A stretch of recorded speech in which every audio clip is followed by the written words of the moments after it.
No Google, no YouTube, no social media, no online banking, shopping, data, or even emails. Just imagine it. A world where the internet was never invented. Sounds peaceful or terrifying?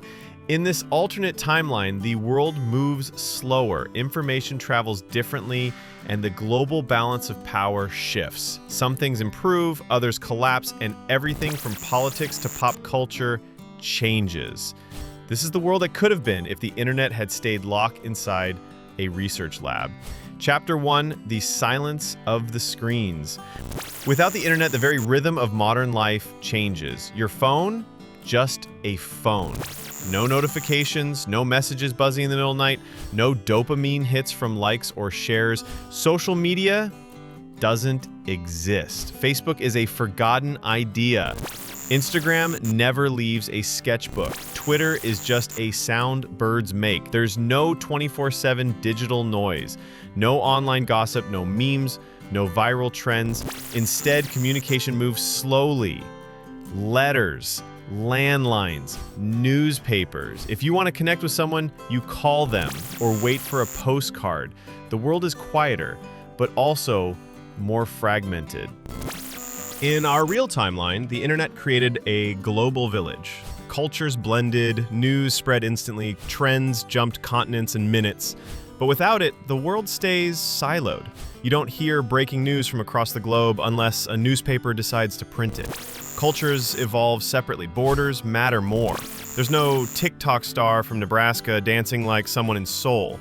There's no 14-year-old watching anime in Brazil. There's no live stream connecting a farmer in Kenya to a coder in Berlin. In this reality, the world is bigger, but far less connected. Chapter 2, The Libraries That Never Died. In a world without the internet, libraries remain temples of knowledge. If you want to learn, you go there. You sign out a book, you take notes, you speak to a librarian. Encyclopedias sit on shelves, their leather-bound spines worn from use. Dictionaries are dog-eared, thesauruses are gold mines. Students spend hours copying text by hand or typing it up with clunky word processors. Teachers assign research projects with strict footnote guidelines. And if a book is out of stock, you wait weeks for an interlibrary loan. There's no Google, no Wikipedia, no Stack Overflow, no Khan Academy. You don't look it up. You hunt it down. And it's not just learning. If you want to cook something, you use a recipe book. If your car breaks down, you consult a manual or call a mechanic. There's no YouTube tutorial, no subreddit to save the day. On one hand, this makes society more patient, more grounded. People value expertise. They trust books.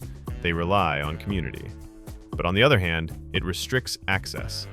Knowledge becomes gatekept by physical location, privilege, and time. In this world, self-education is noble, but painfully slow. Chapter 3. Businesses that never went online. Now imagine commerce in this alternate timeline. Amazon doesn't exist. eBay never launches. Etsy? Gone. Uber, Airbnb, DoorDash all vanish into thin air. There's no app to book a taxi, no way to order sushi at midnight, no next-day delivery. Every store is brick and mortar. You shop in person, you carry cash, you write checks. Big box retailers dominate. Walmart and Target rule.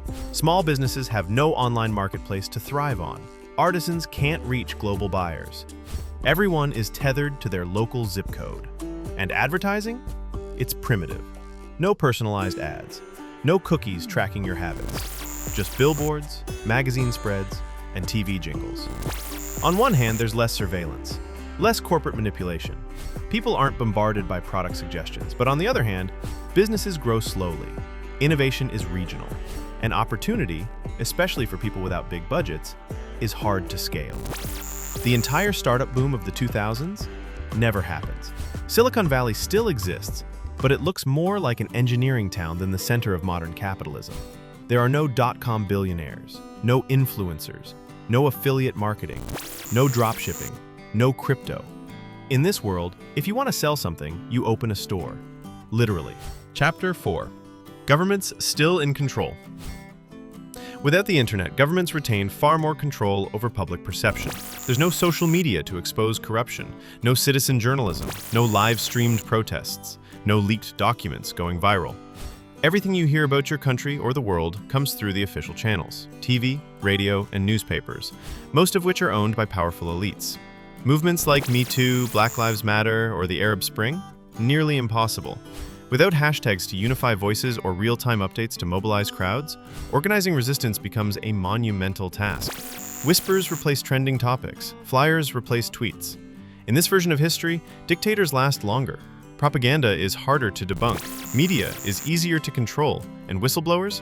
Their voices are rarely heard. But it also means misinformation doesn't spread as fast. There's no flood of fake news on your feed. Conspiracies still exist, but they crawl rather than explode. It's a strange trade-off. More government control, but less chaos. More censorship, but fewer digital lies. Democracy still evolves, but it's slower, quieter, and far more local. Chapter 5. The Great Educational Divide. Without the internet, education is forever changed. In our world, online courses, YouTube channels, and global lectures have democratized learning. A kid in India can take a Harvard course. A grandmother in Mexico can learn French. A teen in Ghana can become a coder without leaving his bedroom. But not in this timeline. Here, your learning depends on where you're born. Rural areas fall behind, poor communities stay poor. Remote islands remain cut off. There's no Zoom, no Khan Academy, no digital scholarship applications. COVID-style remote learning, impossible. When pandemics hit, schools shut down and stay shut. Universities are locked behind physical doors. Ivy League access is limited by money, geography, and legacy. Knowledge travels slowly. Inequality grows. The digital classroom never arrives. And with it, billions of minds never reach their potential. In this world, education is still a privilege, not a right. Chapter 6. The Media That Grew Old. Without the internet, traditional media stays king. Cable TV dominates. Newspapers are still printed. Radio still hum with morning news. You can't stream movies. No Netflix, no Spotify, no YouTube rabbit holes at 2 a.m. You watch what's on. You wait for reruns. You record shows with a VCR. Music is physical. CDs, vinyl, tapes. Piracy doesn't explode. Record labels still gatekeep the industry. Indie bands stay underground, literally. Movie theaters remain cultural hubs. If you miss a release, you wait months for a VHS. There's no binge watching, no streaming wars, no content on demand. Pop culture moves slower, but maybe it lasts longer. Songs linger on the charts. Movies stay in theaters for weeks. People remember art, not just trends. But the downside, creators have fewer opportunities. There are no TikTok musicians going viral, no vloggers building brands, no podcasters reaching millions, no self-published authors using Kindle to reach fans. In this world, media is curated by gatekeepers, not audiences. And that means many of the voices you love today are never heard. Chapter 7. No emails, no DMs, no chaos. Without the internet, communication stays formal and slower. Emails don't exist. Memos are printed. Mornings start with faxes, not inboxes. If your boss wants something, they call or show up at your door. There are no DMs, no ghosting, no unread blue ticks. Dating? It's all in person. You meet people through friends or at bars or by sheer luck. Tinder? Gone. Match.com? Never existed. Long-distance relationships? Nearly impossible. Families stay disconnected unless they're close by. Soldiers write letters home. Business partners fly cross-country to close deals in person. Work-from-home culture? Doesn't happen. Time zones matter more. Communication windows shrink. Life slows down. It's less chaotic, but also more rigid. In this world, you never get spammed by a Nigerian prince, but you also never meet your soulmate via a dating app. You never get a just checking in email, but you also miss your mom's photo album from last night's dinner. Everything is slower. Everything is smaller. Everything is quieter. Chapter 8. The tech that never took off. The internet didn't just change communication, it accelerated everything else. Without it, so many inventions never gained traction. Smartphones? Just phones. You text, you call, that's it. Apps? Useless without a network. Cloud storage? Doesn't exist. Bluetooth thrives, but only in small doses. Artificial intelligence? Still crawling. Machine learning requires data. Without the internet, that data is scarce. Virtual reality? Still a novelty. Self-driving cars? Not even on the drawing board. Online gaming? Dead. The fourth industrial revolution? Delayed.